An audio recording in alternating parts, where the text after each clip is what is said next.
This is Taylor Ursula of That's So Pisces. And I'm going to need a minute to process the fact that we're already talking about Gemini season. So just, okay, let's do it. I don't know where time has gone. It feels like we have been stuck in time doing nothing. And yet it also feels like everything has been rush, rush, rush, go, go, go. And so here we are at Gemini season. Are you ready? I'm going to take a second, but I think we can do it. I think we're ready. I think we're ready for some movement. I think we're ready to see some planets move into some new signs. All of this and more in store for us as we embark upon the final season of spring. So let's talk about it. So Gemini season starts hot on the heels of the Mars-Pluto opposition that we've been talking a little bit about. Mars having just entered into Leo the day before and opposing Pluto just a few hours before the sun enters Gemini. What's fun is that the sun enters Gemini and promptly trines Pluto, and later that day sextiles Mars. So while there is some confrontational energy between Mars and Pluto happening the day before, the sun comes through and upon entering Gemini, just sort of helps us integrate whatever's going on. Whatever comes to the surface in that opposition becomes woven in and integrated into us, made conscious, made aware, and turned into something that we're able to move forward with. So taking the edge off a little bit of that opposition and showing us what's next for us to move into. On Monday the 22nd, Mars in Leo squares Jupiter in Taurus. Both of these planets have just entered these signs. And so this is a really big push for Mars, who has spent 6 weeks in Cancer, a sign it does not love to be in, a sign that causes it to depend on others, that calls on it to seek what it needs through the lens of helping others achieve that same need or a similar need. And so when Mars in Leo comes through and squares Jupiter, we are ready to burn off all of that frustration we've been moving through. We are ready to celebrate personal wins. We are ready to put ourselves out there, okay? We are ready to pop off, show up. What's really good? I'm here. Okay, so we're starting off the month with a lot of energy, which I think we need after some of the stagnation we've been moving through with the retrogrades and the just general lagging of what's been going on. Now, Wednesday the 24th, we have Venus moving through Cancer and coming into square Chiron and Aries. This Chiron in Aries placement has been getting a lot of activity. Mars recently squared this point while ruling it while it was finishing up in Cancer. It's been part of the Aries lunations, as well as a lot of what Jupiter was stirring up for us while it was moving through Aries. So now Venus comes through and offers a bit of tenderness, a bit of protection, a bit of maybe even nostalgia to placate some of the wounds that we feel, to bring in some comfort to any sense of alienation we're experiencing or any feelings we have about our ability to initiate and whatever influences might be dampening that process. Venus comes through to bring a bit of sweetness, perhaps. It also means bringing that to the surface, which might be a little bit, but Venus comes through and brings in a bit of a balm. And on Friday the 26th, we have Venus in Cancer, sextile Uranus and Taurus. Venus has been ruling Uranus and Taurus for the past few years. Venus met up with Uranus and Taurus just 2 Venus cycles ago, about 2 months ago. And so now we're starting to see where some of that surprise energy might be spreading outward into other areas of our lives. Maybe we're able to bring some sweetness to some surprise energy. Maybe something fortuitous and unexpected is able to emerge. On that same day, Mars moving through Leo comes in to square the North Node. So it might be that something that comes up with Venus sextiling Uranus also connects with something that Mars is able to push through, to catalyze, or to charge toward in a way that changes our soul's course. Anything that squares the nodes means that we might be shown a path that is not the one that we are currently on. And we have this uncertainty about whether making that choice will work out for us. So there is absolutely some kind of I don't want to make this too big, but some life-altering, perhaps, energies coming through, especially with Mars being so individual, independent, especially in Leo, being very proud. It may be that we are called to step into taking ownership of something, into activating something, and it may be uncomfortable, but if we lean into that discomfort, we may find that it opens up pathways for us that are really powerful. On Saturday, the 27th, we have our first quarter moon in Virgo. This may show us that to get to where we want to go, based on what we've planted at the Taurus new moon, we may be compelled to hone in on the details. We may be called to ramp up our attention to our project, to put in some good old-fashioned labor, and to just kind of fine-tune what it is that we're working on. The next day, on Sunday, the Sun in Gemini squares Saturn in Pisces. And this may feel like we are hitting a couple of walls. We may feel that in order to get where we're trying to go, in order to gather the information or to integrate the information, we have to slow down a bit. We may need to face a little bit of responsibility for something on this day. We may be confronted by some duty, something bigger than us that stands in our way. And we might have to decide whether or not we are able to embrace that responsibility. On the same day, Mercury clears its retrograde shadow. This is exciting. This means that everything that came up during Mercury retrograde has now hopefully been put into its new place, has been categorized, has been felt, sensed, touched, seen, held, and everything we experience in that retrograde now starts to make a little more sense. We're able to move forward. All the details have hopefully been ironed out at this time. On Thursday, June 1st, we have Jupiter meeting up with the North Node. Jupiter is a very big, very hungry planet, and the North Node is a very hungry, calculated point. It's showing us where we want to grow, and Jupiter's all about growing. So this may be a day where we are recognized for something that we have completed, for something that we've done, or something that we have sort of led others through.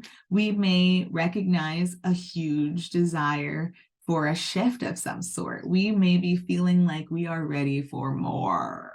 What does more look like to you, especially when we think about Taurus? More is more, especially in Taurus.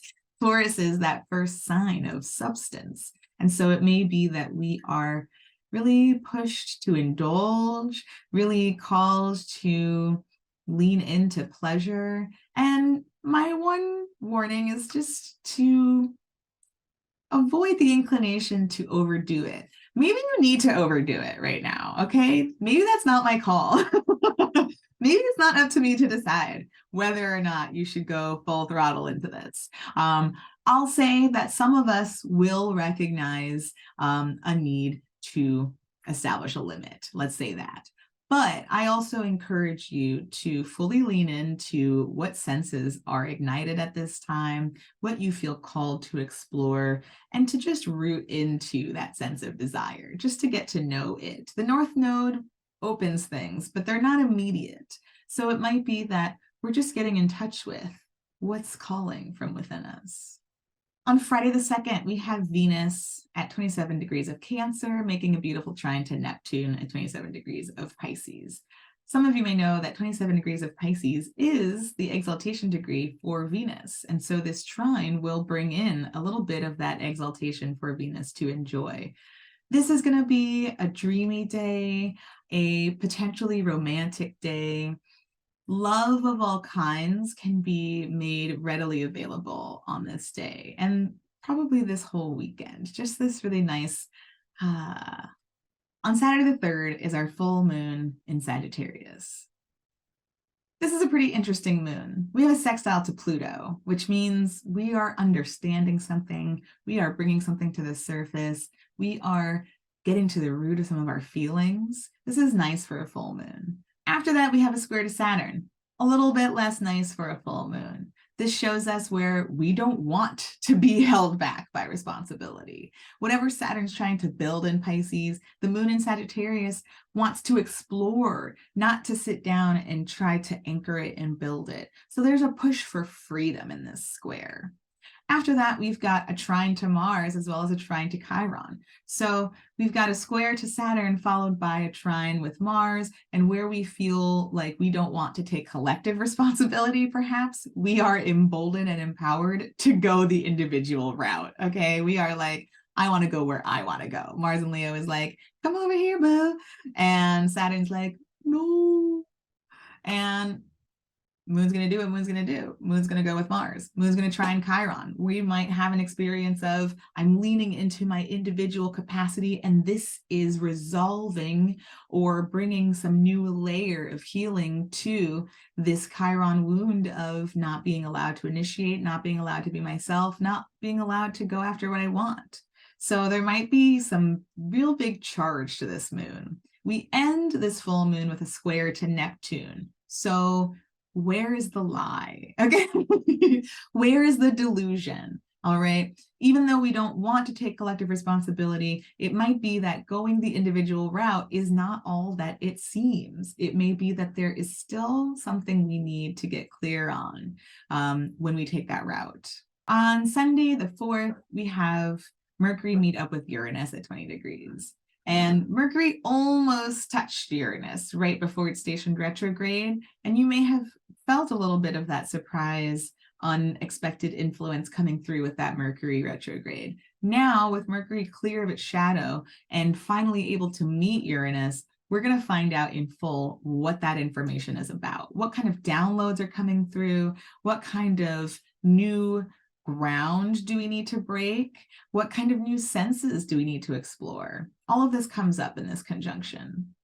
Monday the 5th, we have Venus enter Leo. And just like everyone else who's been entering the fixed signs, immediately Venus is going to oppose Pluto, just like Mars did several weeks before. So Venus entering Leo, you may know that this summer Venus is going to station retrograde in Leo. So time to start paying attention to what Venus is up to.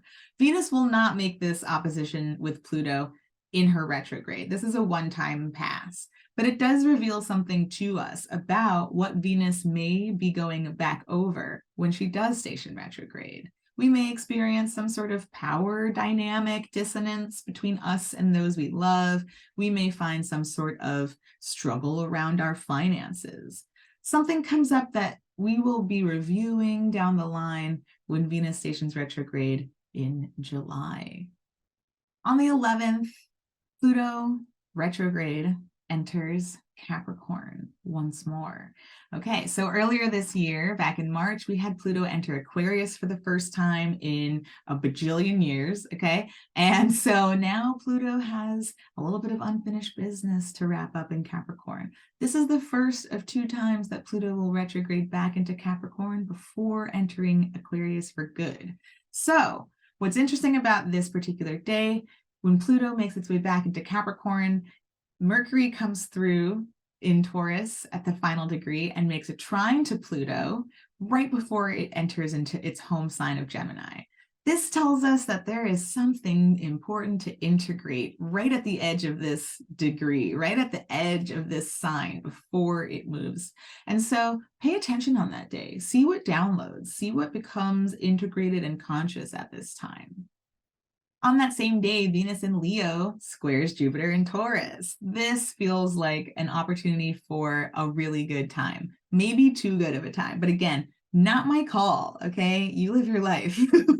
Venus square Jupiter is, I want to have fun. I want to hang out with my friends. I want to have a good time. I want to socialize. I want to be seen as me and flip my hair and be really cute and also eat all of the delicious snacks. Okay, so try to, if you're able, if you feel up to it, plan a little social activity around this time. Get together with some friends. Do it up.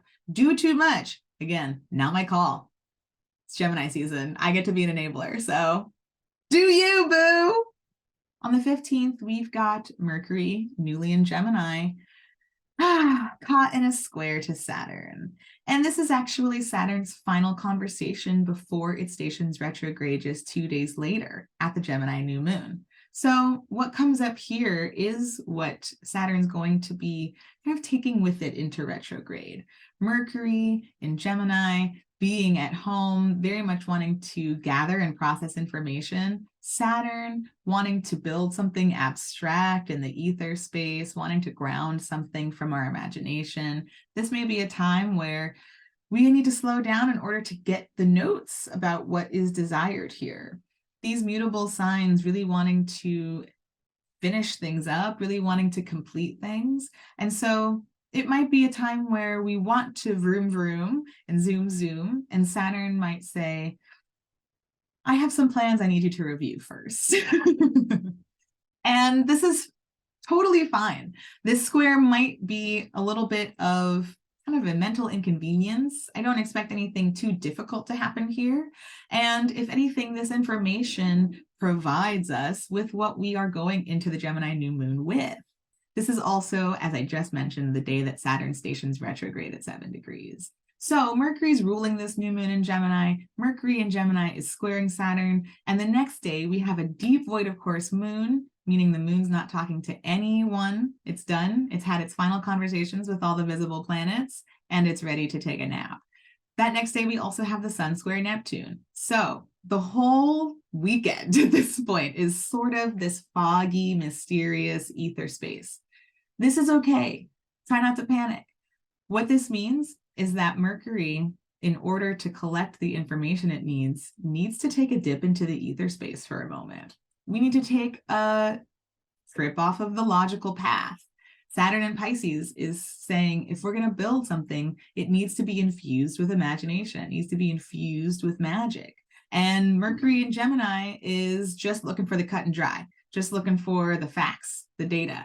And so we've got a blending of some contradictory energies, but ultimately we are tapping into something deep within us in this time. We're tapping into the unseen, and that is the information that is being gathered to help us plant the seeds of the Gemini new moon. Whatever we're meant to be building here is meant to be infused with something beyond what is just Gemini.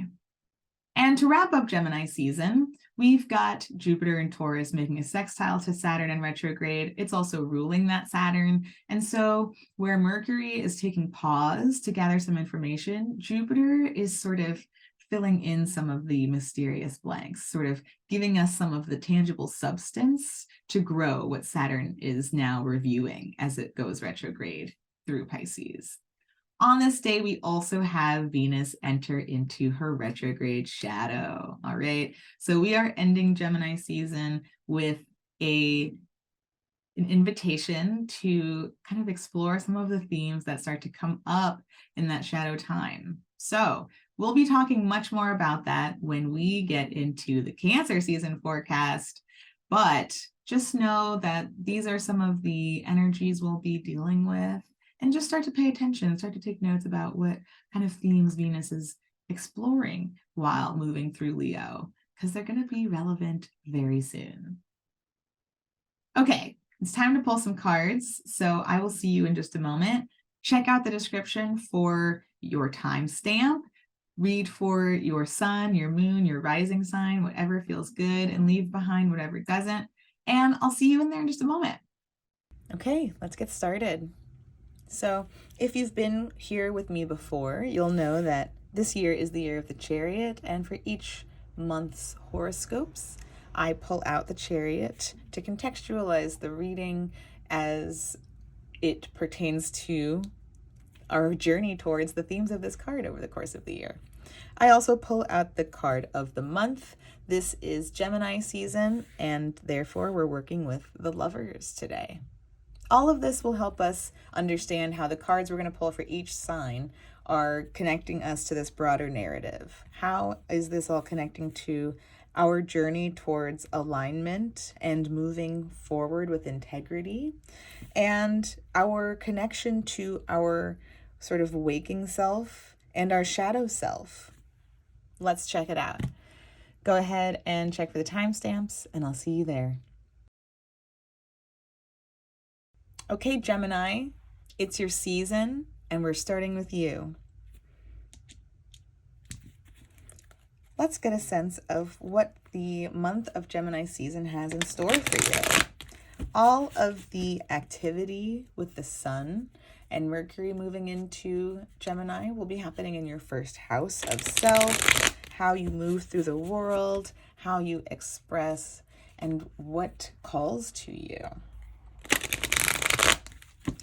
All right, we've got Mars in Leo hanging out in your third house. We've got Venus moving into Leo into your third house.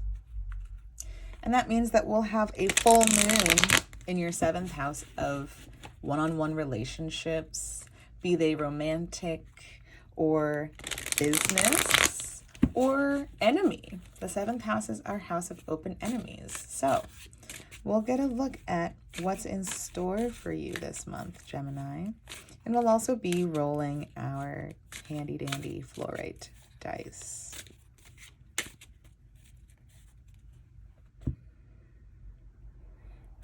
Okay, so,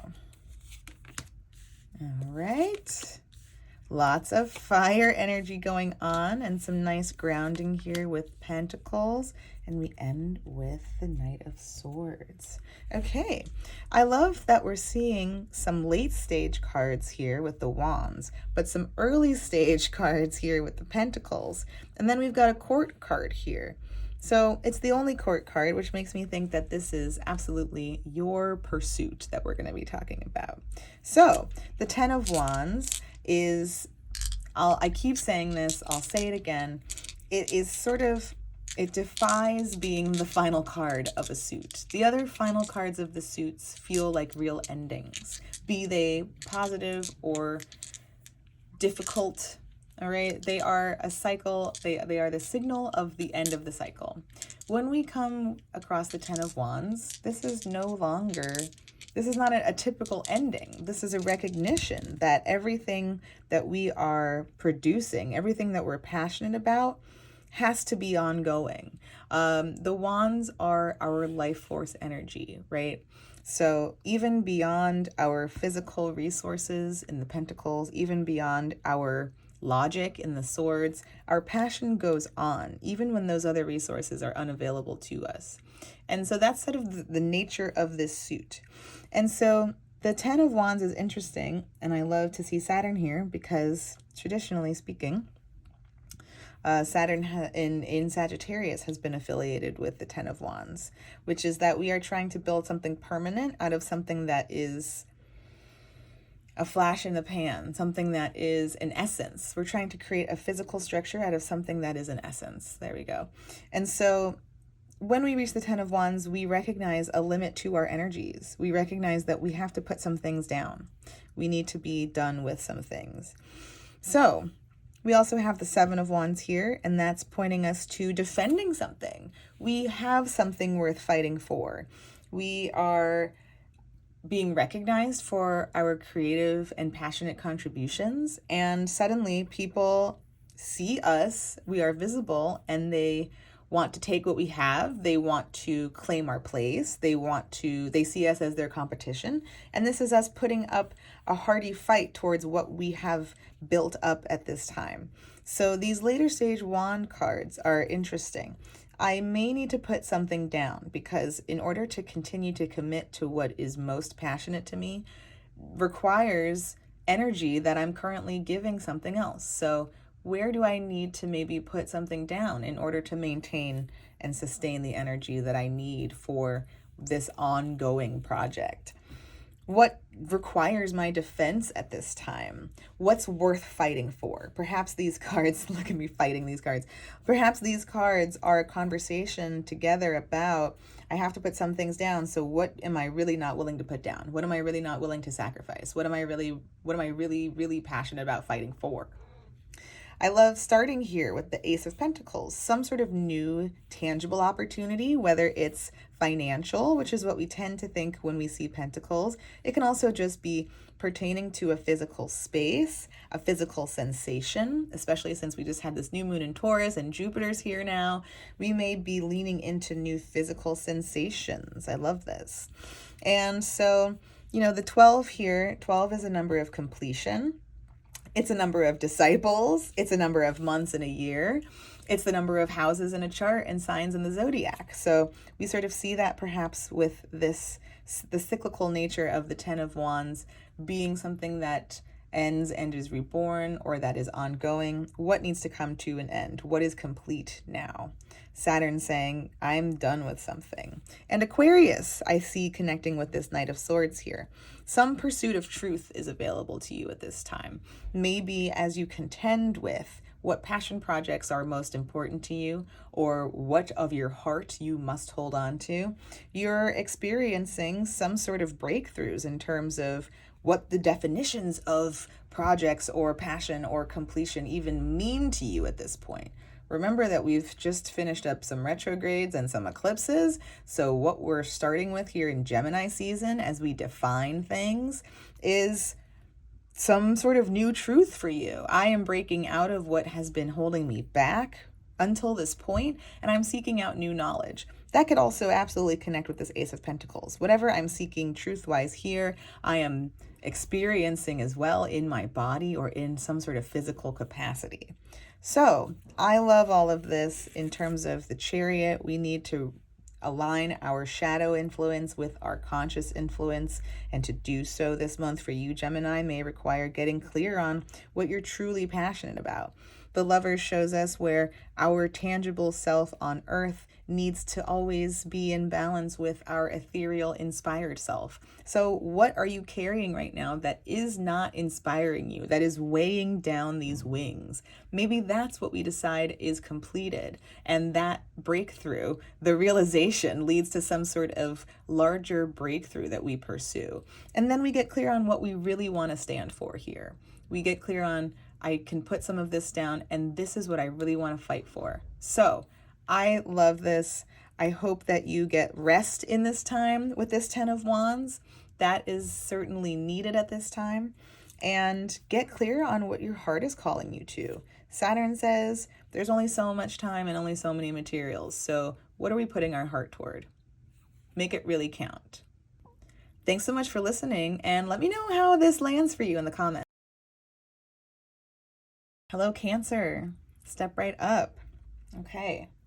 So for you this month, Cancer, we've got Gemini season lighting up your 12th house of subconscious, of what everything adds up to in this life, of my mental health, of my solitude versus isolation, and what experiences lead to which side of that coin we experience. So this is a time of reflection for you. The next lunation cycle will be in your first house, showing you how you've evolved and grown. And so this month you're maybe assessing all that you are ready to let go of in that 12th house space. You're getting a sense of what's ready to be cleared out.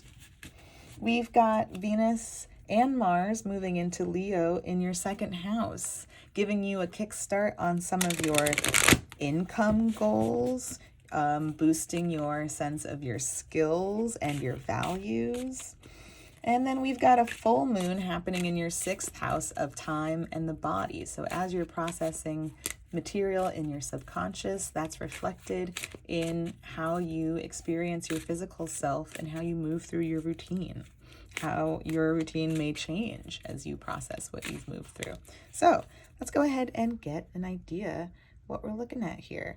We're going to see how these cards tie into the broader story of the Chariot, which is your card, Cancer, as well as the Lovers, and how you are moving toward deeper alignment of self, deeper alignment of your conscious and subconscious realms, which is very 6th house, 12th house, and how you are moving toward integrating your sort of immaterial self into your material realm, which honestly is also very 6th house, 12th house. So very fitting. How fitting it is to see Temperance here, since we're talking about time and mental health and balance, as well as the 2nd house of resources. Okay. So this month for you is showing us a bigger picture about how well connected you feel to each of your elements, Temperance shows us the 4 elements. We have fire, we have earth, we have water, we have air. And to alchemize requires having access to all 4 of these, and to be in some sort of flow. It does not need to be time the way we've created it here in this capitalistic world, but your natural sense of rhythm, right? And so we get a sense that this month for you brings up whatever issues you may be experiencing around the sense of balance you're connected to. We talked about your 6th house and your 12th house. Temperance is affiliated with Sagittarius, your 6th house. So you might be frustrated about your sense of time. You might be interested in restructuring how it is you gain access to each of these resources in whatever balance looks like for you. And this is certainly reflected in the 7 of Pentacles as well, on a smaller scale. The 7 shows us how we are currently assessing the value of what we're putting into motion. The 6 shows us maybe receiving some sort of resources that we are in need of. And the 7 shows us planting those resources and seeing what grows from them. Is this growing the way that I hoped? Is this turning into what I expected? It's not until we reach the 8 of Pentacles that we start to lock something into place. That's where we create the routine. We say, okay, this did work. What I saw in the 7, I liked. It's working. So I'm going to create a routine from it in the 8 with repetition. If we don't like what we're seeing in the 7, then it's time to replant. We're not going to build that into our routine because that would be a waste of time. So this is a month where you're really getting a sense, you're honing in on your larger sense of alchemy agency, and doing so perhaps by getting a sense of assessing what your physical, tangible product looks like at this time, whatever that means to you. We have the Ace of Swords, which is showing us some sort of new breakthrough. I always say the ace is the best of the sword suit. It's what we do with the swords that changes that dynamic, and we see that we have another sword here with the 5. It might be that some revelation brings you to some sort of impasse. When we see the 5, we see both parties or all parties walking away without a victory. Nobody wins in the 5 of Swords. And this might be stressful for you to see.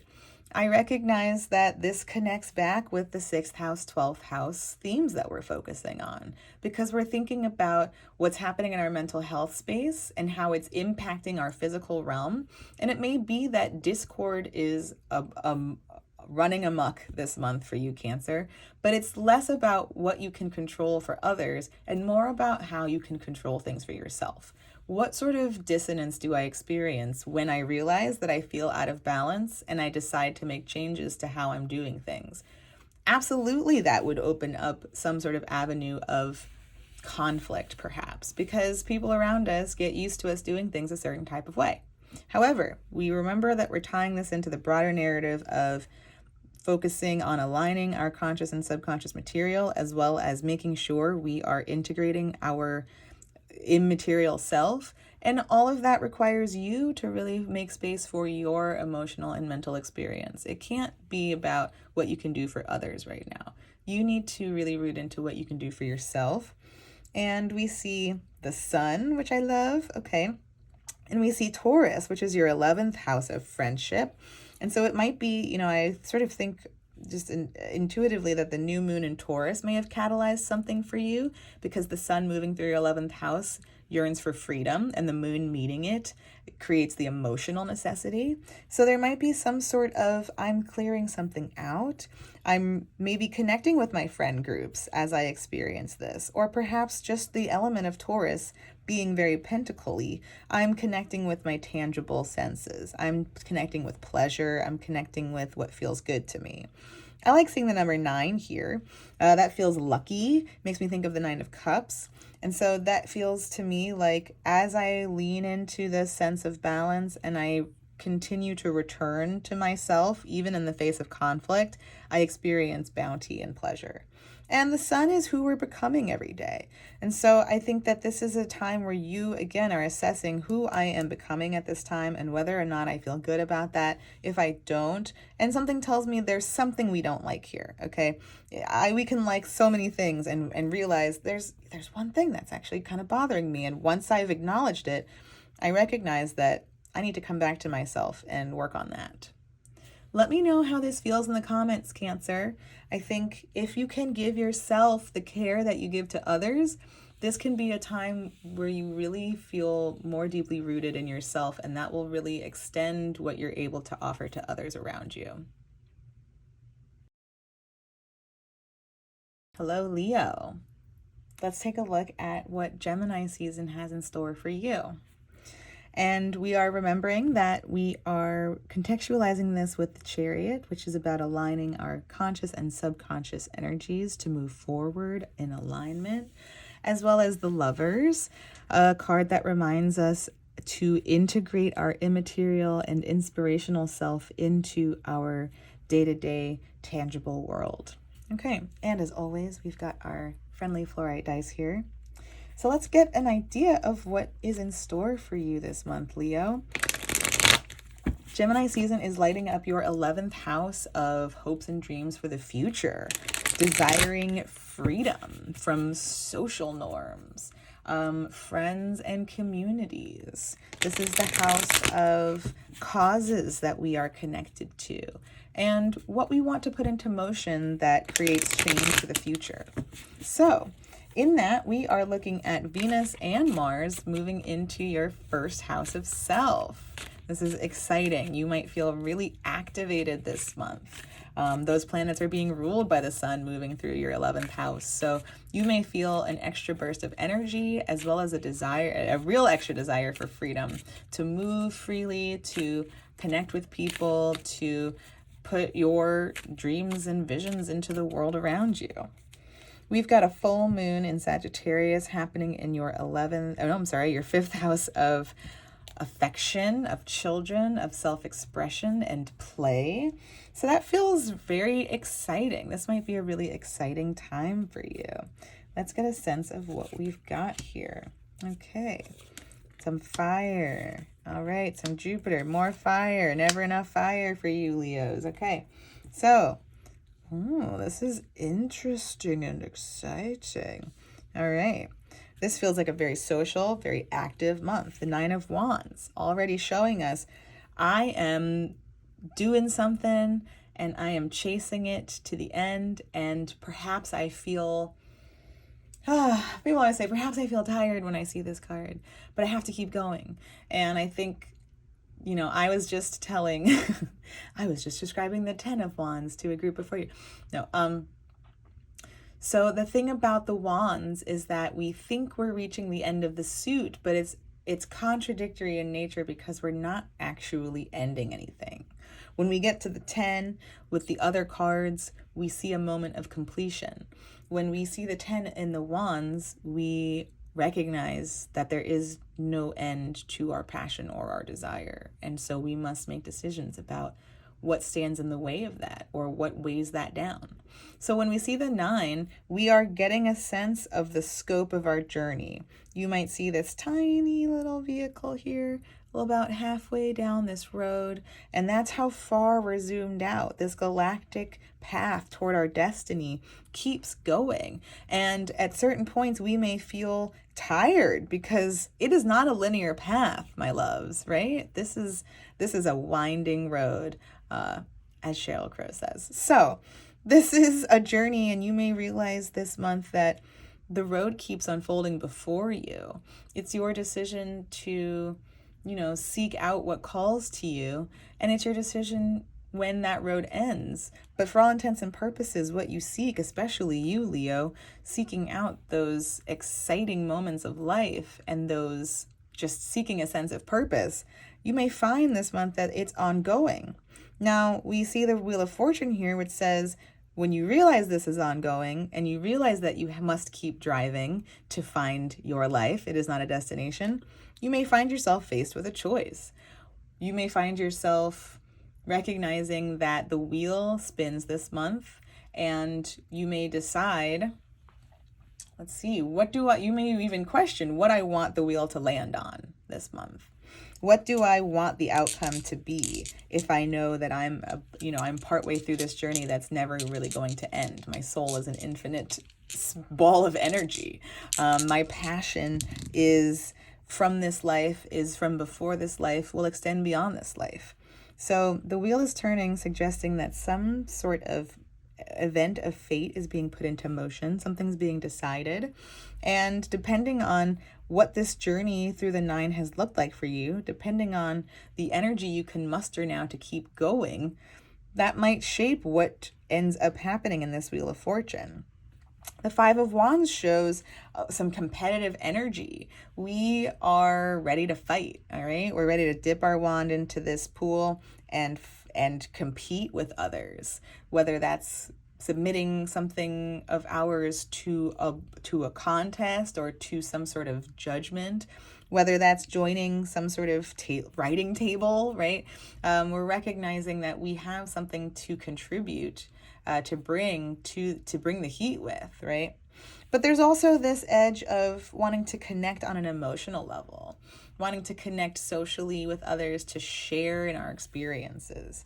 So it might be that what pans out this month puts you in a position to connect with others on 2 levels, this emotional level, this social community level, as well as let's put our ideas together and see what we can come up with. I like that a lot. We see the 2 here. And there's no 2s in the cards, but this does tell me that there's something going on with you and another person. This may be, we see Sagittarius here, which is your house of affection, the 5th house of how I love others. And so it may be that you've been pursuing something for some time, and the time is now. And it might be some stroke of luck or what kind of connection you make that makes all of this kind of fall into place in this way. But I get the sense that you've put in a lot of work up to this point. That's what the 9 tells me. Pluto here is fascinating. Pluto hanging out in your 7th house of one-on-one relationships, maybe telling us more about this 2 here. We know that Mars has just entered Leo and opposed Pluto. We know that Venus will come through when it enters Leo and oppose Pluto as well.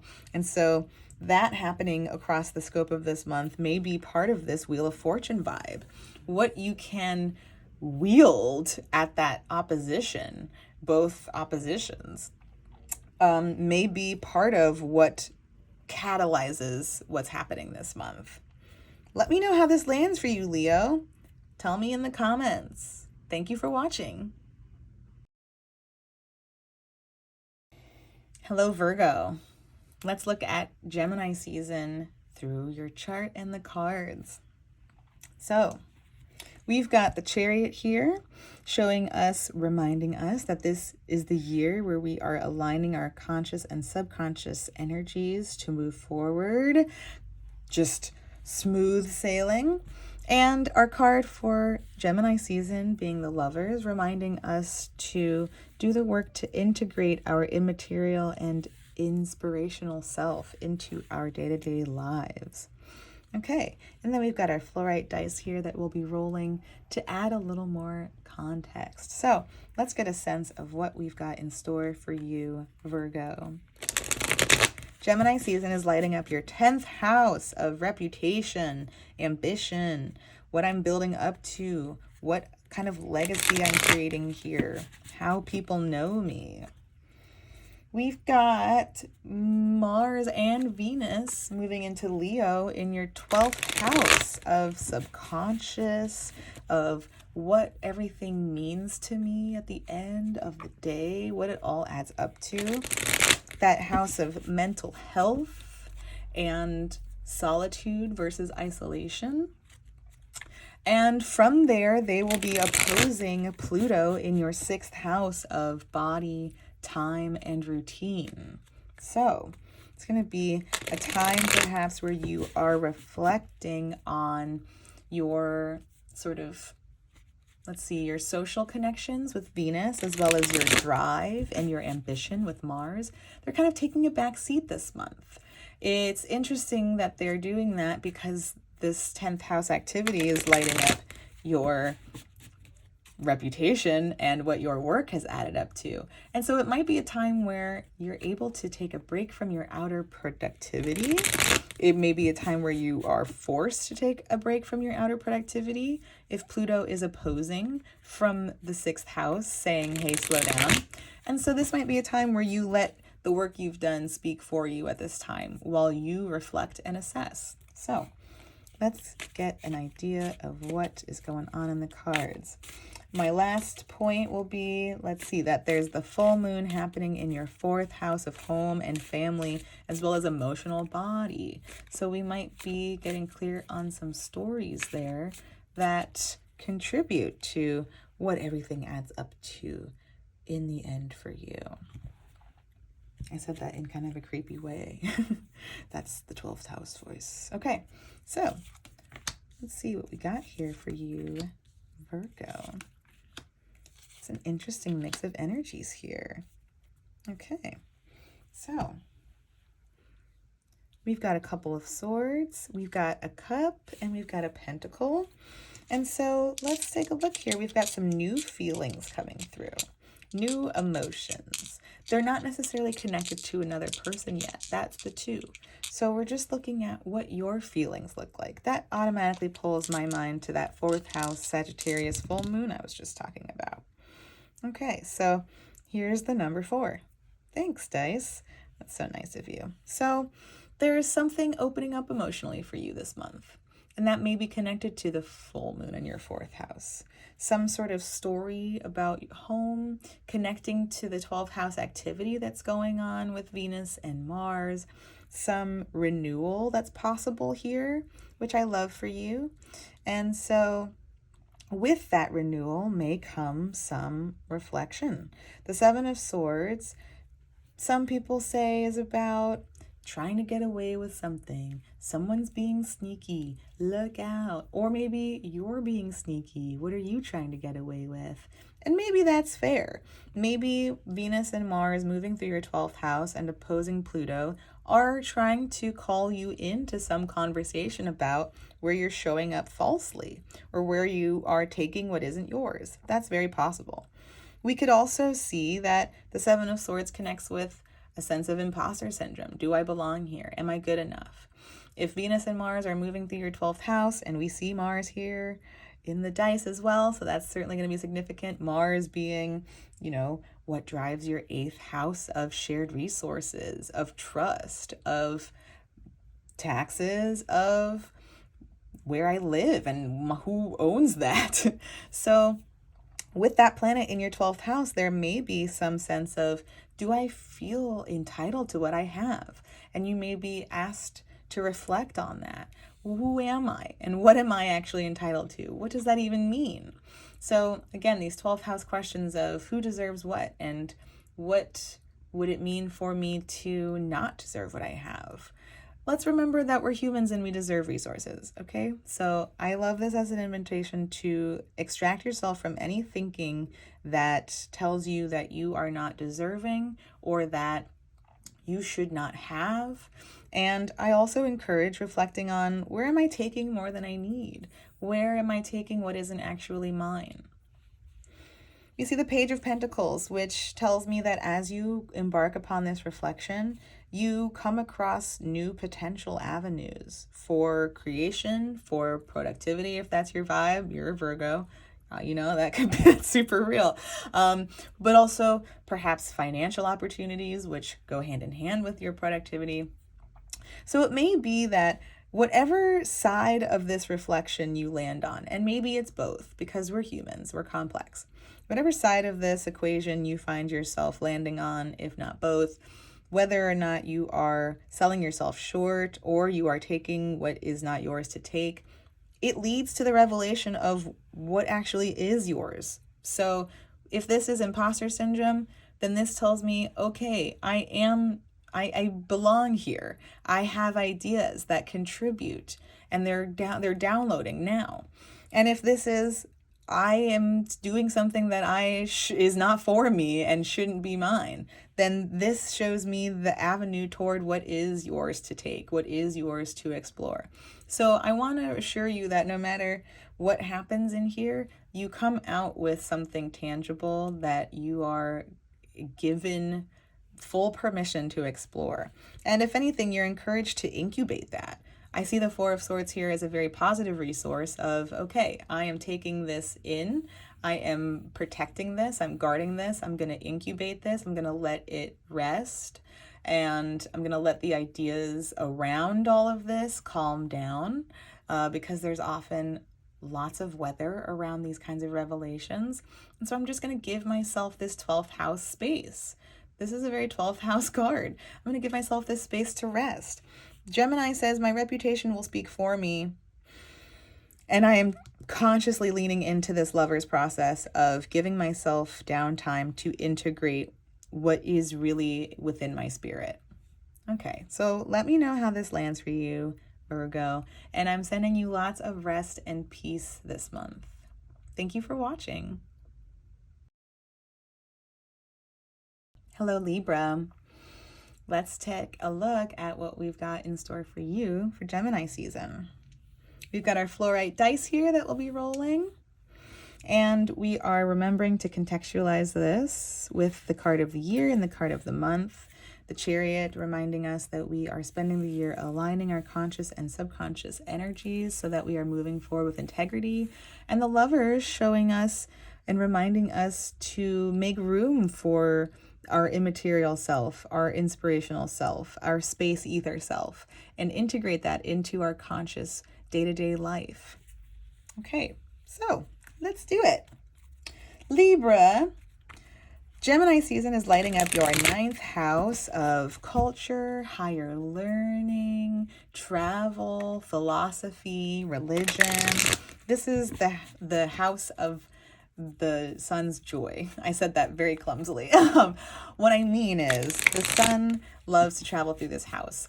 It is able to see the ascendant, and it's able to use what it's learned from the past in order to determine where it's going next. So a very fruitful and eye-opening time for you, Libra. We've got a full moon happening in Sagittarius in your 3rd house, which is also the house of the moon's joy. The moon loves to connect with its immediate environment, loves to respond to its neighborhood, loves to be connected to the take that if you want to. It wants to connect with its neighborhood. It wants to know all the information about the inhabitants so that it can provide nurturing. So again, a lovely time for you, Libra. We have Venus and Mars moving into your 11th house of freedom, community, friends, values, hopes, and dreams for the future.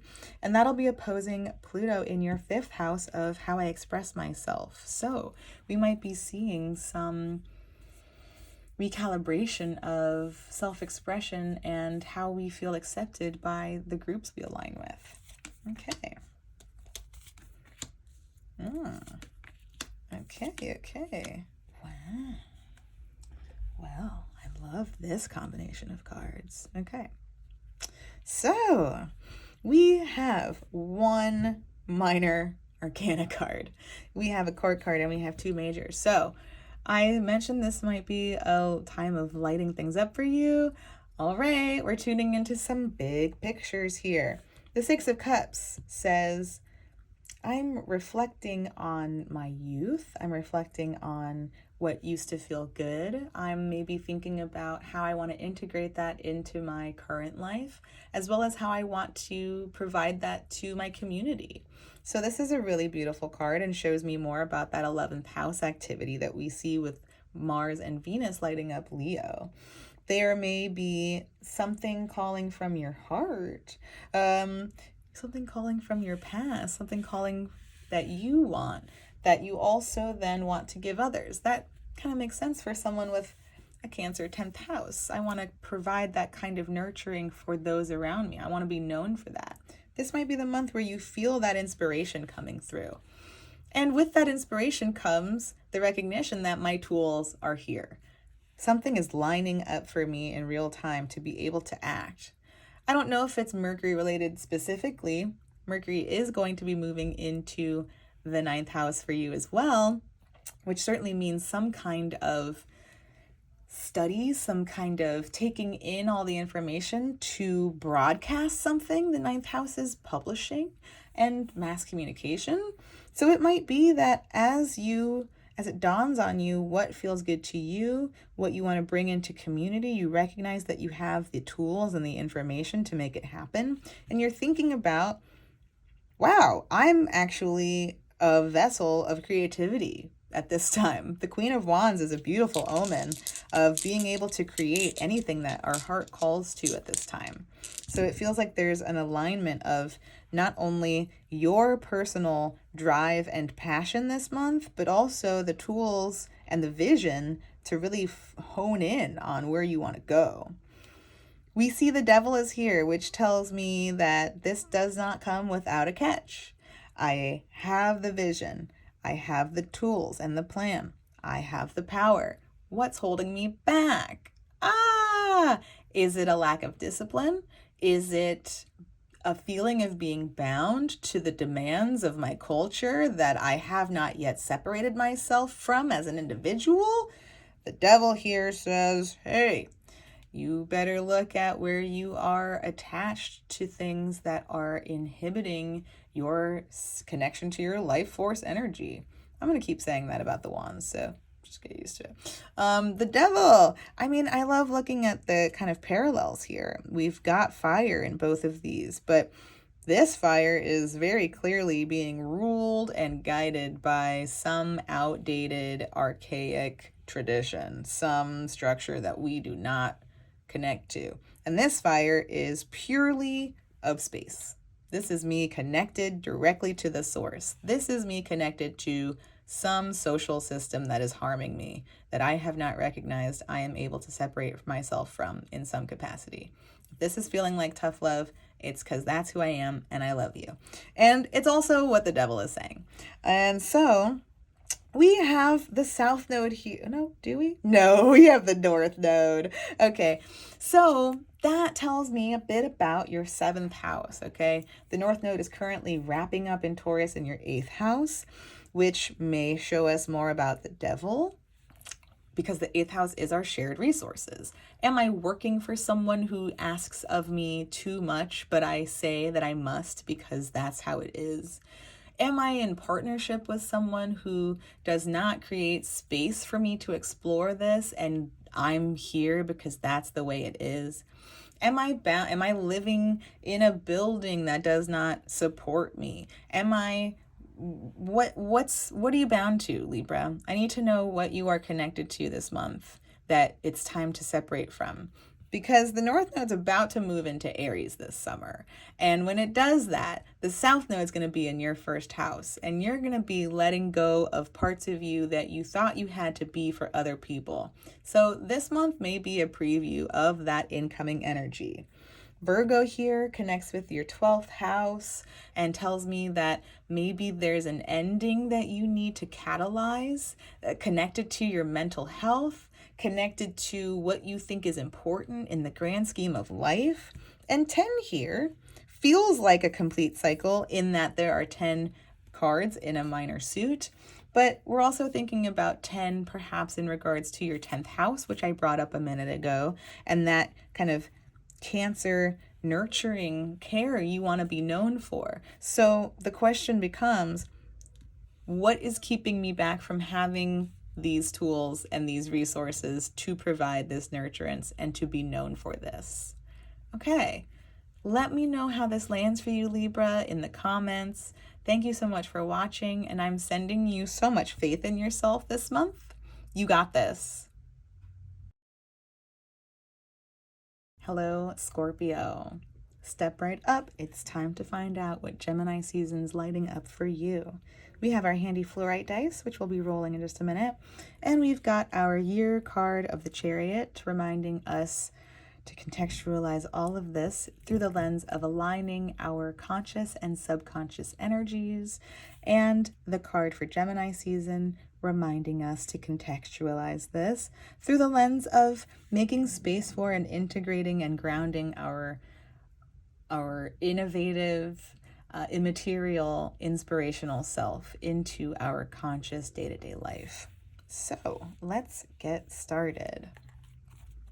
Scorpio, you have Gemini season lighting up your 8th house of shared resources. You're thinking about perhaps your employer, your landlord, your spouse or partner, your family, your lineage, right? Your psychological space. You might be thinking about what you want to do for your mental health and how you want to seek that while connecting with another or others in some way. And we can throw in the classic textbook sexuality 8th house theme. Perhaps something's igniting for you in there.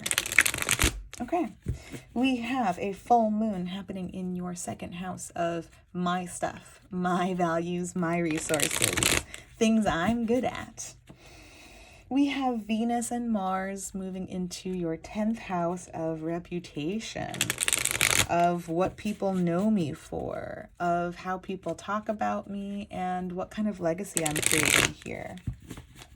And they'll be opposing Pluto, who has just entered your 4th house of home, emotional body, and family. Okay. I think I addressed everything. Yeah. All right, cool. Let's get started. Okay.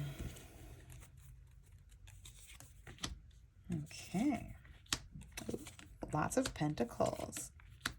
Okay, we've got 2 court cards and 2 major cards, so none of this minor stuff for you, Scorpio. You're too tough for that, right? All right, so we're busy, huh? Knight of Pentacles is usually busy. Are we busy working for someone else? Are we busy completing something for our boss?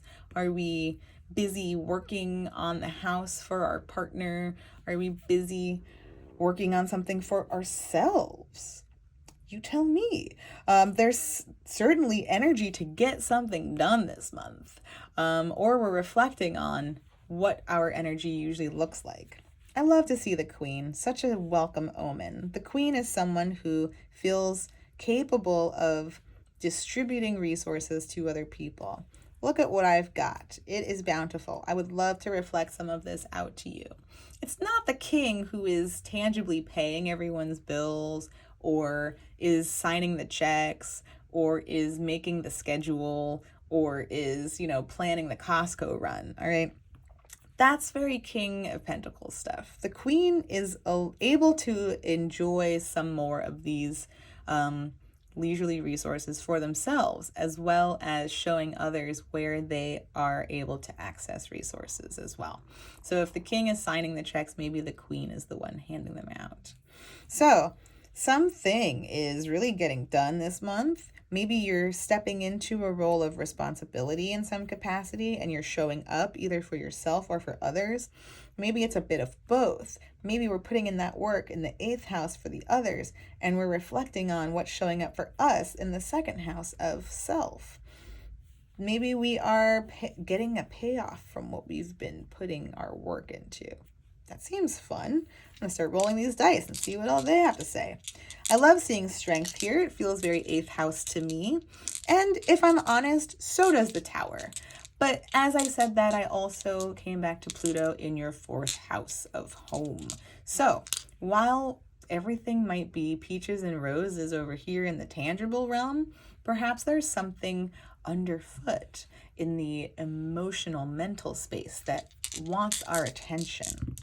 Strength tells me that this is a time of getting back in touch with your instincts. Maybe we've been so busy with the practical that we have not connected with what our instincts are telling us. Maybe we are feeling a little out of alignment with our inner beast.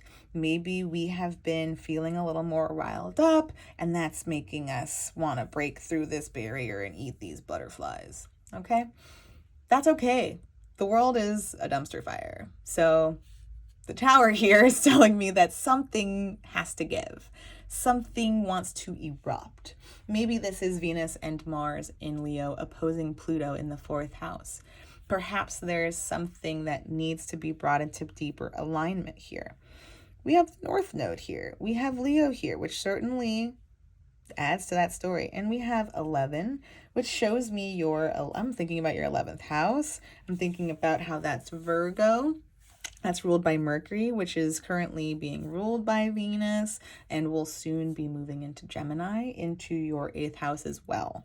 So, what do we think of this, y'all? I think that there's something about the future, perhaps, in this 11th house, too. I'm so focused on the tangible that I am maybe neglecting my instincts, and something's bubbling inside me that's going to explode. We have to deal with these because it's important that we not eat these butterflies, okay? It's important that we remain composed within ourselves. It's important that this rage be channeled into something more graceful, more composed.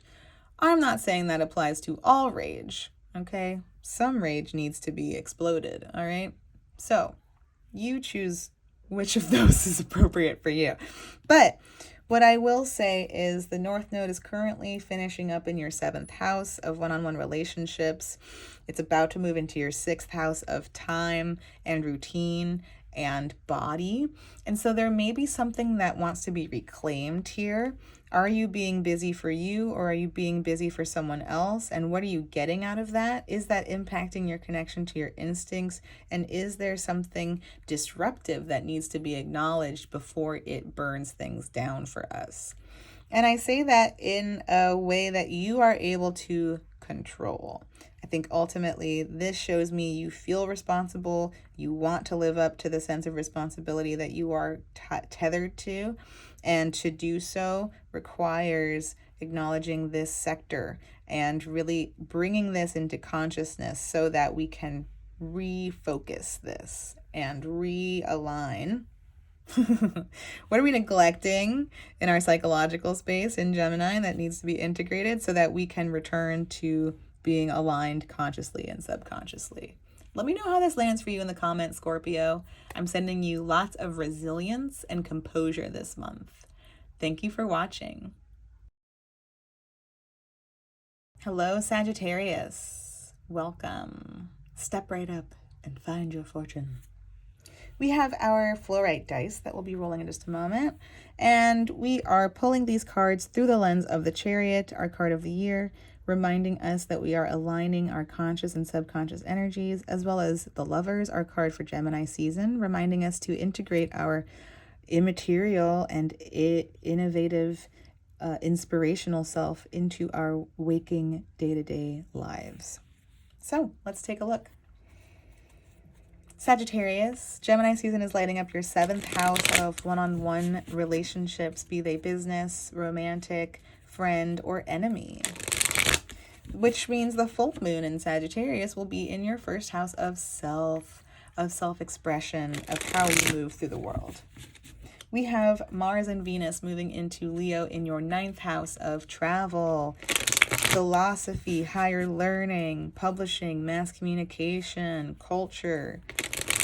We have an opposition to Pluto in your 3rd house of immediate environment, neighborhood, siblings, and the mind. Did I miss anything? I think we're good. Okay, let's do it. Let's see what Gemini season has in store for you. Oh, a little chaos for you there, Sag. Just a little car alarm for you. Just to keep it interesting. Okay. Wowzers. Kings are here. All right. All right, Sag. Tell me your secret. What are you doing? So, some mastery is afoot this month for you, Sagittarius. I'm thinking about how the North Node is finishing up its journey in your 6th house of time and body. And that tells me that you have been, I imagine, hopefully, hard at work mastering your physical realm, your body, your routine, what time means to you, the impact that living has on your body and its bones. So there's something that you are like graduating from at this time. You're really stepping into some kind of responsibility. It may be for yourself, it may be for others. The king does tend to demonstrate and model things externally. So it may be that you have gone through a journey of truth seeking. You have gone through a journey of mastering your own mind. You have gone through a journey of overcoming that which plagues you from within. We are all battling our minds as humans. So this tells me you've become King Arthur. You are able to pull the sword from the stone and guide others to their own truth finding, their own truth seeking, as well as being able to take responsibility for others' tangible needs. When I see the King of Pentacles, I think about someone coming in and paying the bills, someone coming in and making the appointments, someone taking care of tangible physical needs in a way that is easy and fluid for them. They have access, they're tapped in, and they're able to distribute those resources generously. Is this you? Is this someone you know? Are you one of these narratives and someone else is the other? You let me know, Sagittarius. You could be both of these, and it could be that you encounter characters of this nature this month. It could be both. You might find yourself able to step into this role for others, as well as encountering others who are able to do this for you, because isn't reciprocity so nice? We have the sun, which tells a beautiful story of emerging as our true self. We are coming out of some period of the moon before this, knowing ourselves better, having gone through some subconscious tunnel. Perhaps that's the other end of that nodal journey. If the north node has been in your 6th house of body and time, then the south node has been in your 12th house of subconscious, of karma, and it's just been clearing out whatever's been in there for you. So you've been through a bit of a subconscious purge, and you may feel this month that you are emerging a newer, truer self. You are the butterflies, you are beautiful, you have transformed, and you are ready to show up and show it. And we see that in the Ace of Wands. New ideas coming through, new passions, new like gut instincts, right? The wands is everything that is just life force within us. So maybe new instincts are kicking in. I love to think that if we are the ones stepping into a role of being the king in some capacity, that means we have nailed taking care of something for ourselves that opens us up to new possibilities, and that shows us who we are really capable of being. I am seeing myself be responsible and be masterful in this way, and it's really opening up new possibilities for me. Neptune is here. How interesting. Neptune in Pisces, currently hanging out in your 4th house. Ooh, that's interesting. Maybe you've been on a really interesting emotional journey and you've come to some sort of sense of understanding of where you come from and what may have been unresolved in that space. I love that. We've got 7 here, which points me back to your 7th house where Gemini season's lighting up. Maybe you are seeing yourself show up for others in a way in that 7th house that really lights you up. And I love seeing Cancer here. Okay, Cancer is your 8th house. So there's something about shared resources. That makes me think about these kings too. Maybe you're the one offering some sort of nurturance to others in that 8th house space, right? And then that's allowing you to see all of who you are for yourself. I love that for you, Sag, and I hope that you have a really illuminating month. Let me know how this lands for you, and I'm sending you lots of celebration and praise and just excitement for you. You've done it. Good job. Thank you for watching. Okay, Capricorn, step right up. It's time to find out what you're up to this month. All right. We have our fluorite dice here, which we'll roll in just a moment. We've got the Chariot, reminding us that throughout this year of 2023, we are aligning our conscious and subconscious energies.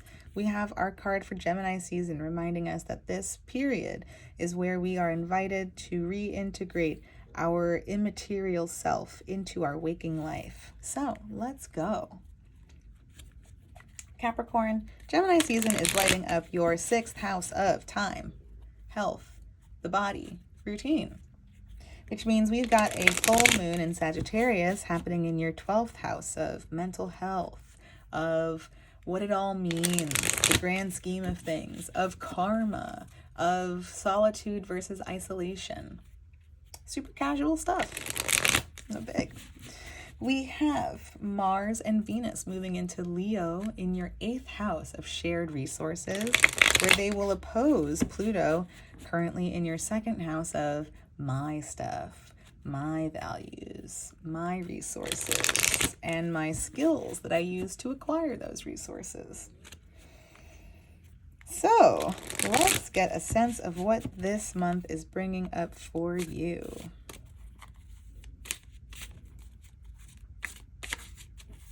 Okay.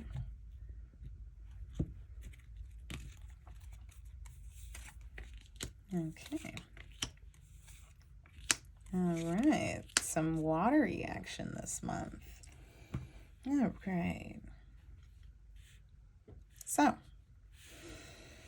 the Two of Pentacles tells us that we're looking at, just on a very basic level, where we're trying to go and how deeply we need to root in order to support and balance that growth. So we're coming back to basics a bit. We see that in the 5 too. These are some early cards. So in the 2, we're thinking about, where am I out of balance? This feels very 6th house.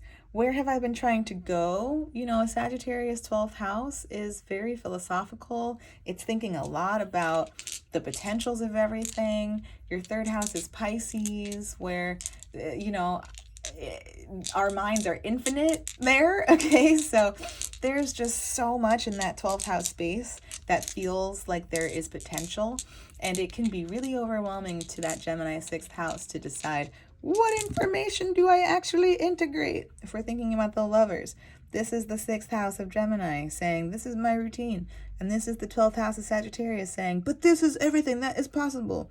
And down here, we're kind of like, I can only handle so much. Okay, I can only handle so much. I only have these many roots. They only go so deep. So we might be called to be mindful of where our expansiveness is pulling us and where we need to focus on our body and on our tangible needs in order to be able to access some of this. That will require recognizing that we can't go as high as we want to until we focus on this. Maybe that sounds super boring, but you know what? Something has to be boring. Okay? Some things have to be practical and tangible. And I see here that we have the South Node and Libra here. Interesting. All right. I'm going to focus on this 6 for now, because the 6 is really pointing me to this message of the 2 and what I've been sharing about the 6th house. We really need to focus on our bodies right now. Otherwise, we're not going to grow anything. And as Capricorns, we're going to be really upset about that. So focus on this now, or else mourn. We're going to talk about that in a moment. So what's going to help us root into this is the Queen of Cups. It's time to make space for our feelings. Okay, I mentioned that our 3rd house here is in Pisces, and that's a lot of feelings. Okay, that's a lot of ideas as feelings. That's a lot of emotional responses to our immediate environment, to our neighborhood, to new information. It becomes emotional for us. So we need to focus on this emotional space. How can we make more room for our own feelings? Perhaps this connects with Mars and Leo opposing Pluto.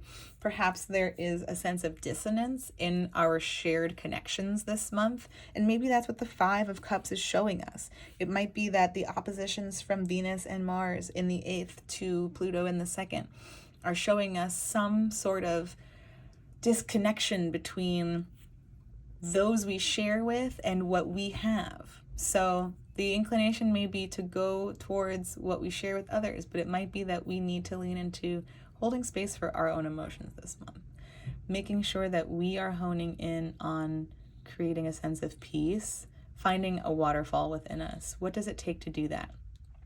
This might be helping this card a lot.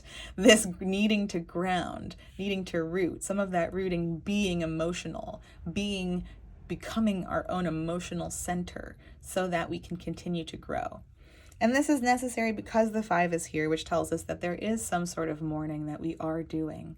In the 5, we are in the throes of the grief, but we are also becoming aware of the light at the end. So it's important to actually hold space for this feeling. I'm going to go ahead and make another Capricorn assumption that there's a drive to rush through this process and to just get on with it. And I can't be held back by my feelings, even though so much is emotional for me. What a conundrum. So we might want to push through this process, and the call is instead to sit with the grief, to honor this moment while also remembering that there is more beyond it. And the Hierophant calling us to focus on what we trust now, what we believe in, maybe calling on a mentor or providing mentorship. That brings me back to this Queen. Maybe we need to seek out something bigger than us to help us hold faith at this time, because there's something that we are releasing or letting go of. And I say that because we've got Libra and the South Node, which we know that the nodes will shift into Aries and Libra mid-July. So this is coming quickly. This is the South Node moving into your 10th house of reputation. This is the 10th house of how people know me, what people have seen me do, how they talk about me. And with the North Node moving into your 4th house, there's a need to trust yourself, to come back home to yourself, and to know that you are able to provide yourself with what you need. The call in this nodal shift will be to trust yourself and to let go of things outside of you that don't hold space for how you know yourself to be. That will call for some grief, but remember, the grief is just you honoring what's being lost, but you are at the other end of this tunnel. I'm cheesy like that, you know? So let me know how that lands for you, Capricorn, and thank you so much for watching. I'm sending you lots of grace and self-trust this month, rooting into yourself. Thank you for watching. Hello, Aquarius. Welcome to your Gemini forecast. We have our fluorite dice, which we'll roll in a moment, and we are pulling these cards through the lens of the Chariot, our card for the year, reminding us that we are aligning our conscious and unconscious energies, as well as our card for the month, the Lovers, which affiliates with Gemini season, which is reminding us to integrate our immaterial, inspirational self into our waking life. So let's go. Aquarius, Gemini season is lighting up your 5th house of joy, play, self-expression, children, how we demonstrate affection to others, which means we've got a full moon happening in your 11th house of the future, hopes and dreams, grandchildren, friends and communities. We have Mars and Venus moving into your 7th house of one-on-one relationships, be they business, romantic, friendship, or enemy. And they will be opposing Pluto, who has just recently entered your 1st house of self and how we move through the world. So let's take a look.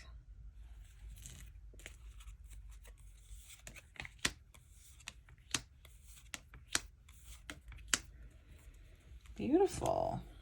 Okay, we've got some pentacles and a little bit of fire and some nice earth energy here. So really focusing on some of this earth stuff, which might be Taurus, especially with the Empress. The Empress is not Taurus. Hierophant is Taurus, but the Empress is Venus. And so we are certainly looking at what Venus is doing this month. We know that Venus is entering your 7th house while also ruling your 4th house, and the North Node is finishing up there.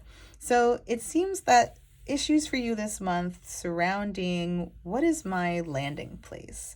Where is my safe space that I am able to root into in order to access these other pentacle themes? That's just the vibe I'm getting here. The 6 of Pentacles being maybe a moment where we're able to kind of cash in on some favors. We are either giving what might be owed, we're paying back some favors, or maybe we are, again, cashing in on what we've paid forward. Someone else bringing us kind of what we have given previously. But there's some sort of generosity coming to you this month, or some sort of act of generosity that's present, that sort of provides resources to those who need them, whether you are the one who needs or the one who is able to give. And I love thinking about the pentacles as being what we are capable of giving that does not cause us depletion. So it doesn't need to be financial. There's a reason why I made these oranges, right? I love rerouting our resources in pre-money times, just for fun, just to remember what it was like, okay? So there's some sort of tangible resource being provided to you, or you are able to easily provide a tangible resource to others. And this feels really aligned with this 10 because the 10 is about sharing resources with those we love. When we reach the 10, we have built a space that not only feeds us, which we see in the 9, but feeds those we care about. This is our family, whatever that means to us. So maybe we're cashing in on some favors that help us take care of those we love. Maybe we're able to give something that is from what we've all created together. I don't know. You let me know in the comments, Aquarius. The Knight of Wands tells me that you are traveling to send a message, to teach, to lead others. You're sending something out this month that is from your heart, that is passionate. And all of this is through the lens of the Empress. You might be thinking about, I'm becoming rooted, or I'm interested in becoming rooted. And so how do I sort of make these pentacles work for me in that way? And what do I need to put into the world that helps me create this landscape? We have Leo, which certainly shows the importance of your 7th house and those Mars and Venus energies coming through. We have 11, which points me to perhaps that full moon in the 11th house. Maybe you're able to share something with others that you share community with your friend groups and circles, that really anchors or assists in this Empress process. And we have the South Node, which again, we talked about the North Node finishing up in your 4th house. That may be that the South Node then is clearing out stories, things you have previously contributed to that you no longer need to. There may be something here about we're letting go of what was. We're letting go of what I thought was important. Mars is still ruling this South Node for now. Soon it will rule the North Node, and that will be a different story. But for now, Mars in your 7th house, opposing Pluto, is still ruling this South Node in your 10th house. So it may be that it's time to leave something behind. Maybe in order to get to this, we need to think about where we need to go and what we need to put into motion, or what we need to put into the world. What happiness looks like. Maybe we feel like we're just getting by right now. That's a different story. Maybe we're feeling like we're just getting by with only what we need, and what we want rather is to have something more bountiful. So maybe I need to set things into motion to take off in order to find this peaceful landscape. Okay. Let me know how that lands for you, haha, pun intended, in the comments. And thank you for watching, Aquarius. Hello, Pisces. Step right up. It's time to talk about your Gemini season forecast. Okay, we have our beautiful fluorite dice, which we'll roll in just a moment. And we are pulling these cards today through the lens of the card of the year, the Chariot, which reminds us that we are aligning our conscious and unconscious energies. And the Lovers, the card for Gemini season, which reminds us to integrate our immaterial, inspirational self into our waking day-to-day life. So let's take a look. Pisces. Gemini season is lighting up your 4th house of home, of origin, of family, of emotional body.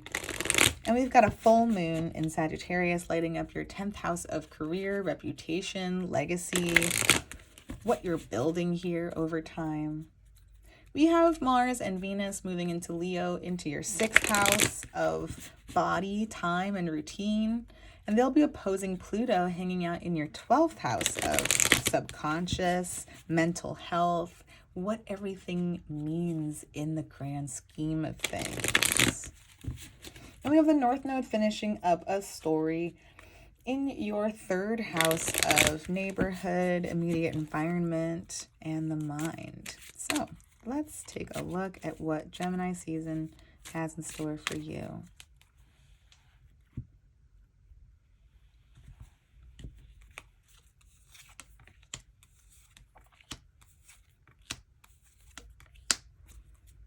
All right. 2 wands, 2 major arcana. Okay, what a compelling story. So, the High Priestess.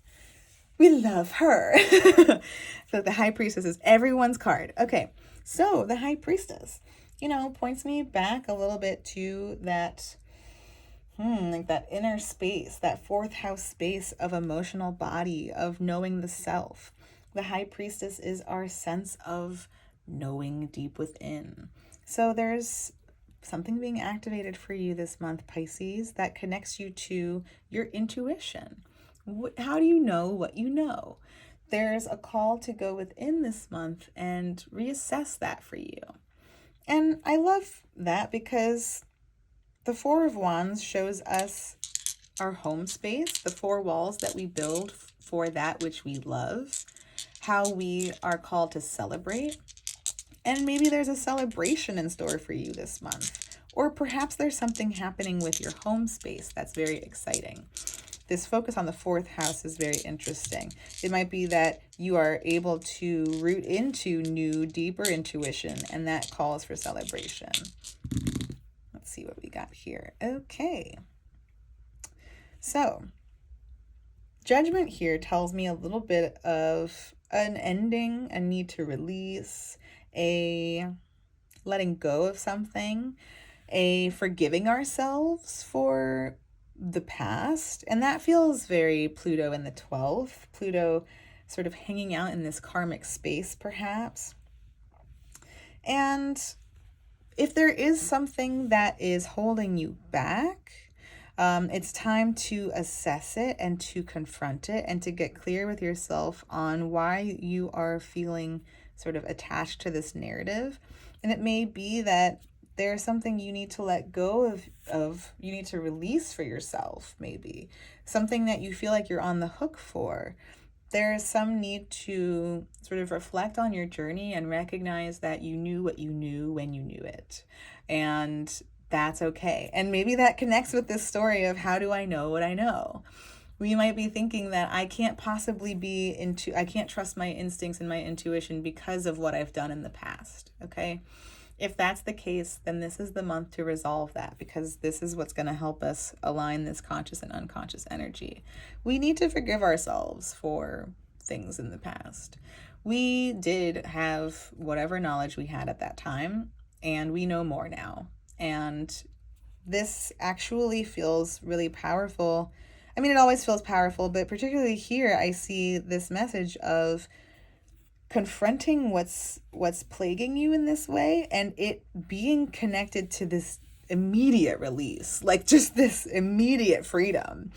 I have come into this space and I have given myself permission to be who I was and to have lived in that way, and I'm releasing myself from that sense of judgment. And now suddenly things are kind of clicking into place. Things feel powerful. Things are happening quickly, and I'm able to recognize more about why I know what I know. And this gives me cause to celebrate. So let me know what of that feels resonant. Let's pull in these dice. We have Mars, who we mentioned is in your 6th house of time and body and routine, okay? We have Aries, which is your 2nd house, and that's where the North Node will be moving soon. And that's also ruled by Mars. So, there's possibly something about some sort of, I don't know, what your resources are, what your skills are, that maybe you feel badly about or need some sort of self-compassion for, that clears the path for something to move forward. I love looking at the 11th house, which is Capricorn, and maybe thinking about, friends who may be connected to this theme, or how this opens up the future for you.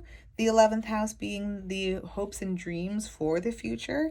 It might be that moving through this process gives you a sense of freedom, again, as 11th house as well, and certainly Mars. So I think there's something that gets severed for you, Mars style. We're going to cut the cord on this weight, and it's going to free up all of these other expressions. Let me know how that lands for you, and thank you for watching, Pisces. Hello, Aries. Welcome to your Gemini forecast reading. We have our fluorite dice, which we will roll in a moment. And we are pulling cards today through the lens of the card of the year, the Chariot, which reminds us that we are aligning our conscious and unconscious energies, as well as the card for Gemini season, the Lovers, which reminds us to integrate our inspirational immaterial selves into our waking conscious life. Let's begin. Aries, Gemini season is lighting up your third house of the mind, the immediate environment, our neighborhood, as well as our peers. We have a full moon in Sagittarius happening in your 9th house of higher learning, travel, philosophy, mass communication, and publishing. We have Mars and Venus entering Leo in your 5th house of love, joy, affection, children, play, self-expression, and they'll be opposing Pluto in Aquarius in your 11th house of hopes and dreams for the future, grandchildren, friends and communities, as well as broader systemic values. So let's take a look at what Gemini season is bringing for you, Aries.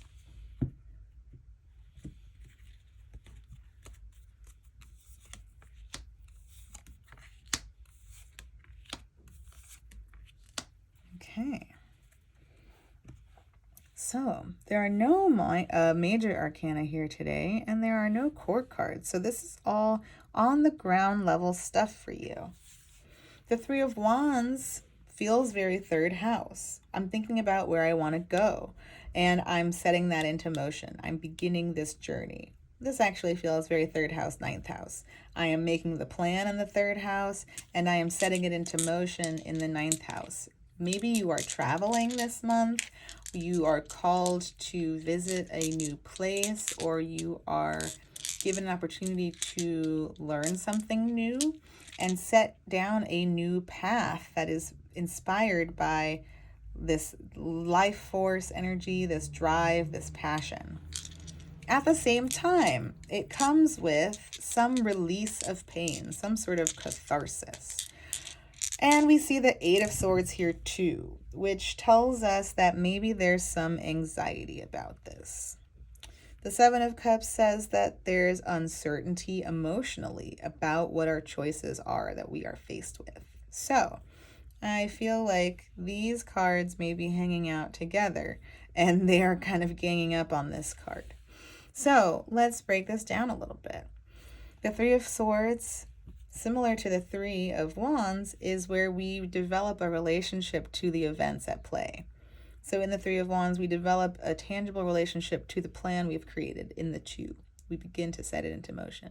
Similarly, the 3 of Swords shows us the relationship to what we have had to choose in the 2 of Swords before it.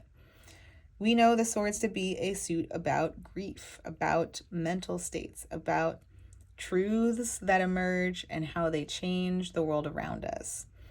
If this is where I want to go, and if I set down this path, is this going to create some sort of tangible consequence? Is this going to lead to something even worse that I don't even know yet? Am I actually putting myself in a position of pain or danger? And what is the right choice? Super casual, easy question. Based on what I've experienced in the past emotionally, I am projecting whatever my emotional history is onto the options that are in front of me right now. We see the sun moving through your 3rd house in Gemini. We see the desire to be this, to move into this, and to learn from this process. We have the 11th house, which is where Pluto is. And perhaps Pluto in your 11th house is casting a deep fear about what the future is going to be. How will I have power? The future has power over me. My friends have more power than me. My communities have all the power. How am I going to feel powerful if I move down this pathway? We have Taurus here, which shows us your 2nd house. And this is where Jupiter just entered. So perhaps there's actually some sort of secret here in this Taurus house that we need to focus on. The Taurus, the second house rather, is tricky in that we don't see it immediately. We think about the chart, the ascendant doesn't see the second house typically because there's no visibility. They're in each other's blind spot. We're on the freeway, right? So we don't really know what's in there unless we make sure to look. We have to kind of be very mindful and conscious. And so it might be that your anxiety is getting to you, is coloring the painting right now. It's coloring the picture. It's the past and the emotions that are there are coloring what the future looks like. And it might be that we need to be really intentional about what our skills are right now and what it is that we feel tangibly connected to, as well as getting clear on perhaps this Pluto energy. Again, Mars and Venus opposing Pluto from the 5th house of self-expression say, if I do this, is someone going to punish me? Is someone going to know things about me that they could use against me? And what we need to know here is that our emotions from the past are coloring the present, is that we are walking ourselves into a trap. It might be that these do need to go together. It might be that to set down this path means to initiate a sequence that causes pain, whether to yourself or to those around you. And that might need to happen. That might just need to be what it is. Because otherwise, if you don't give yourself the permission to pursue this, then you're going to enter into this space of questioning. These are very similar patterns. They are patterns of spiraling out of control into endless possibilities. This is the mental side of things. This is the emotional side of things. So I want you to spend some time this month, Aries, getting clear on what self-expression is true to you and where you need to be able to go, and where something within you is creating the fear of pursuing this passion. Because I don't see any tangible threats here that are outside of you. This is all a process that's happening internally. So I want you to give yourself the space this month, Aries, to move through this sequence, because I think if you try to avoid this, it's where we end up here, and we don't want to end up here. That might mean doing something difficult this month that prevents something from escalating and creating a sense of guilt or worse for you. I hope that doesn't bring up anything too painful, but we are looking at, again, release with pain and catharsis. So I'm hoping that you can heed this call and get clear on where you're trying to go, and understand that you might need to give yourself the permission to go there without considering what other people are thinking. Let me know how this lands for you, Aries, and I'm sending you lots of trust and resilience and self-knowing at this time. Thank you for watching. Hello, Taurus. Welcome to your Gemini forecast. We have our fluorite dice, which we'll roll in a moment. And we'll be pulling these cards today through the lens of the Chariot, our card for the year, reminding us that we are working on aligning our conscious and unconscious material energies, as well as the Lover's card for Gemini season, reminding us to integrate our immaterial, inspirational self into our waking, tangible life. So let's get started. Taurus, Gemini season is lighting up your second house of values, resources, as well as the skills you use to acquire those resources. Which means we have a full moon in Sagittarius happening in your 8th house of shared resources. Your boss, your landlord, your spouse, your government, your ancestry. We have Mars and Venus moving into Leo in your 4th house of home, family, and emotional body. And they'll be making an opposition to Pluto in your 10th house of reputation, of legacy, of what we're building here, and what traditions I'm carrying into the world. So let's get a look at what's in store for you.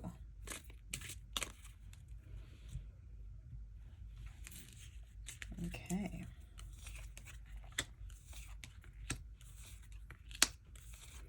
My goodness. Well, well, well.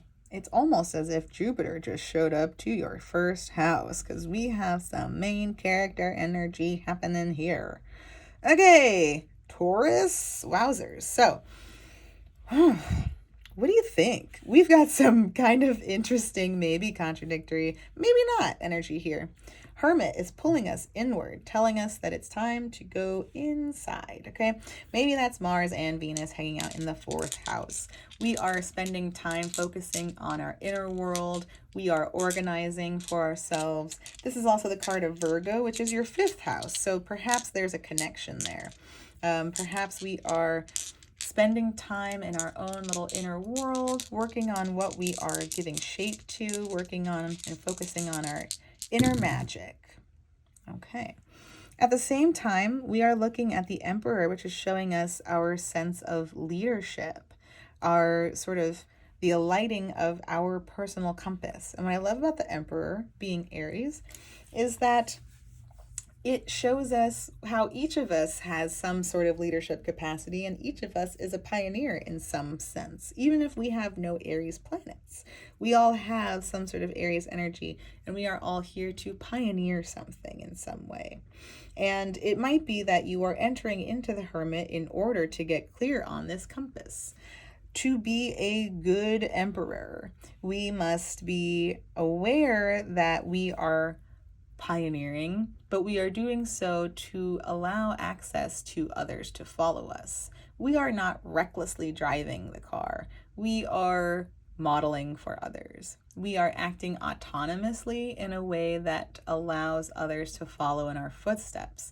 So it's not just YOLO, it is YOLO with purpose. And it might be time to go into this hermit space to determine what this purpose is, what this compass is pointing us to, and making sure that it is just and right. Venus here, Libra here, this Justice card will certainly want to balance out this Aries card here. So it's only fair that we spend time going inside to get clear on what we're going to do here. Because once you go into this space and figure out what works for you, you're able to put it into practice in such a way that it becomes routine for you. The 8 is where we arrive at the formula that works for us. I have figured out how to plant these seeds to get the best bounty, and I have figured out how to delegate some of this task in order to collect all of these goods. So, to engage in that practice does mean to lead others, and we want to lead others in a fair sense, okay? We have the North Node, which is finishing up in Taurus in your first house of self, and you've been getting clear on where you feel called to show up in the world and how you do so. And we know that the North Node will soon be moving into Aries, into your 12th house. So now we're going to shed some light on who is steering the ship up here, who is guiding kind of the big picture vision from that 12th house space. And the South Node will move into Libra. So I get a sense, and I don't mean this in like a like an accusatory sense, but I want to say that if we don't get this right this month, if we don't move in here intentionally and give ourselves some space, some quiet, some retreat in order to get clear on what the direction is here, if we don't do that and we end up locking something into place that is not just, this will find us. Justice will come, okay? She's here. So this is a really important task for you this month. The North Node will show us what is coming, okay? And we see Cancer here, which is your 3rd house, and the moon rules this space. So perhaps this full moon in Sagittarius in our shared resources, right? Remembering that we are leading others in some way, might be connected to what kind of nurturance you're able to offer in your immediate environment to those who are peers to you, to those who live in your neighborhood. And we see the number 8, which certainly connects with the 8th house vibes, right? And this 8 of Pentacles. And that all absolutely shows where what I create, what I establish for myself, I am able to lead others into in a way that creates bounty for us. So let me know how this lands for you, Taurus, and thank you so much for watching. I am sending you clarity this month and the invitation to go within for as long as you need to get clear on this pathway and where this compass is pointing. Thank you for watching.